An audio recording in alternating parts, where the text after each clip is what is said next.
I had this friend, we were prefects together, we were on the SRC together, and he was like, listen, I have to take the SRC exec to Mum's and come and stay at my house for the weekend. Mum's Mamelodi. Yeah, sorry. Just triple T. Yes. Okay, yes.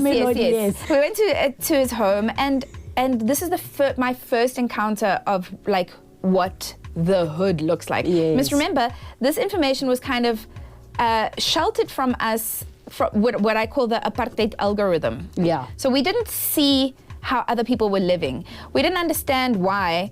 Why is this one always late for school? Yes. Oh, because you are not fully exposed to what the realities are. 100%. Like, oh, your house is that far, you walk this far. Yeah, you have to catch two buses and a taxi and then walk and whatever, you know. So by the time you get to school, you're exhausted. You know, you don't even care. Your tie is off. Like I couldn't understand. Like, why is this person's tie off at like 8 o'clock in the morning? Like they don't care, you know, until you're exposed and you're like, oh.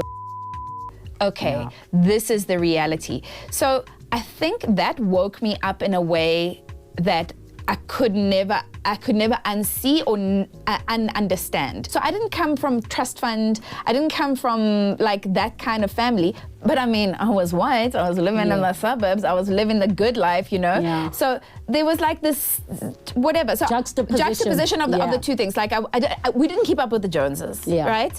But we were better than having like been brought up in a apartheid era, being a black person in Pretoria, you know, so I had a better upbringing. All I'm saying is I could relate a little bit more, and I just, I don't know, I think it was the music. We were kind of hanging out with similar crews at the time. Rappers. Yeah. We were hanging out with the rappers. The only rappers in Pretoria.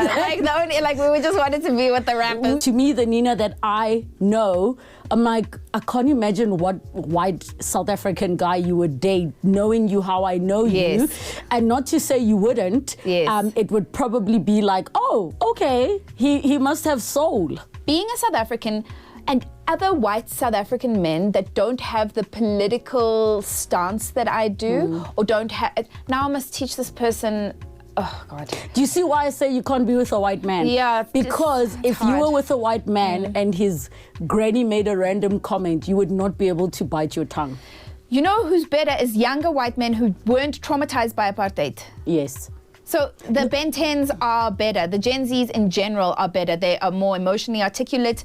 They are less prejudiced across the board.